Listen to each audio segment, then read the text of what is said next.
Now to the continuing concerns over a major chemical spill in eastern Ohio caused by a train derailment. Another train derailed outside Detroit today. Early reports found that one of the cars that went off the tracks did have hazardous materials, but chemicals did not leak out. But in Ohio, anger and anxiety are running high nearly 2 weeks after the incident there. Frustration, fear, and unanswered questions Wednesday night in East Palestine, Ohio. I think most of the residents here are concerned that they're going to sweep this under the rug. You know, we've got dead fish in the streams. There's a lot of reports of pets and animals dying.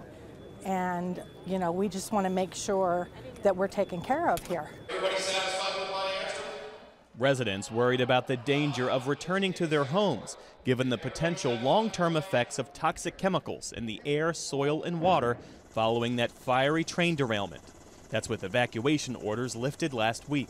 No one was injured in the derailment, but as the cleanup continues, there are more questions about the chemicals released into the environment, including vinyl chloride, linked to cancer and known to cause dizziness, headaches, and other short-term symptoms that residents have complained about. Many now worried about the effect on the community's children. My grandkids are only 6 months and 2 years old, so I was very concerned with them growing up in this town, what they'll have to endure. State officials insist that tests done by the EPA and others show the air is safe to breathe and the water is safe to drink. But some residents say they aren't convinced. I honestly feel that the police department, the fire department, all the first responders, they don't have the answers to give us because I don't think they know. Afternoon, everybody. Earlier this week, Ohio Governor Mike DeWine was asked if he would feel comfortable returning to his home if he lived near the site of the derailment. I think that I would be drinking the bottled water. I would be alert and concerned, but I think I would probably be back in my house. Notably missing from last night's community meeting, the company that owns the trains that derailed, Norfolk Southern. The company telling PBS NewsHour in a statement, "Unfortunately, after consulting with community leaders, we have become increasingly concerned about the growing physical threat to our employees."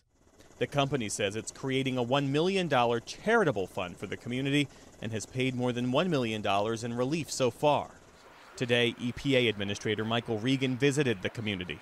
We are absolutely going to hold Norfolk Southern accountable, and I can promise you that.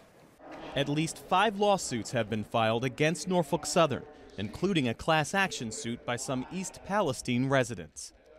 To help us understand more about the potential risks residents of East Palestine could face, I'm joined by Peter DiCarlo, Associate Professor of Environmental Health and Engineering at Johns Hopkins University. Thank you for being with us. And Peter DiCarlo, if you lived in East Palestine, what would you need to hear, what would you need to see from officials in order to feel safe living there? So I think ultimately, given the public information available, I wouldn't feel comfortable moving back quite yet. And what I'd need to see is evidence that there are no more emissions coming from the accident site and that the inside of my home was safe to be in. And so I haven't seen data that suggests that either of those things are true yet. And for me, with 2 small children, I would certainly not want to move back at this point. The EPA is not providing that data, or the data that you're seeing does not suggest that it's safe? So the EPA is providing monitoring and stationary sampling data. The monitoring data is from these handheld monitors that are really not designed to measure outside air quality. I believe these are also the instruments they're using to screen people's homes and let people know that it's safe to move back. As an atmospheric measurement person, I would not feel comfortable with that level of screening. I would want more information. I'd want to know what chemicals were present. And so that, by the EPA's definition, would require air sampling, which means you take air into a stainless steel container, you take that back to a lab, and you do much more detailed measurements and characterization of what chemicals are present and at what concentrations. And that's the type of information that's needed to know that the air is safe. There's also surfaces in the home where some of the plume from the large fire that we all saw could have deposited. And so we don't know what chemicals are made exactly when you burn something like vinyl chloride. We know that it's no longer vinyl chloride. It's going to be a mixture of a whole host of different potentially toxic chemicals. And so if those accumulate on surfaces in your home, that becomes another thing to worry about. We spend most of our lives indoors and most of it in our homes. And so making sure that that's a safe environment to go back to, especially if there are vulnerable populations involved, that's young children, elderly, people with pre-existing health conditions, making sure that that home environment is safe and really confirming that it's safe is key if I were to move back. A question about that, because we heard from a grandmother in our report. Her grandkids are 6 months old and 2 years old. What are some of the special safety considerations for children? I mean, I have two young boys, 8 and 6, and when they were that age, if it was on the floor, if it was a toy, it was in their mouth, I'd be really concerned about indoor surfaces and potential exposures that could happen in that case. And so especially with young children who are touching everything, we know that kids are more vulnerable to chemical exposures.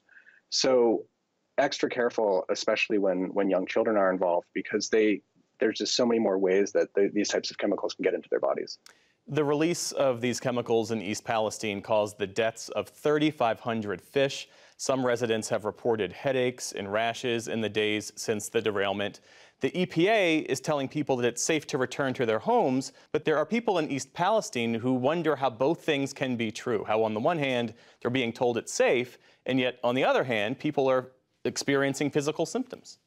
Yeah, I mean, I think, our noses are not detailed chemical information instruments to measure air quality, but they are detectors for measuring something's not right. And so when people are reporting smells, you know that there are still chemicals that are present in that environment that were not there before. And so it's important to really characterize what chemicals are present.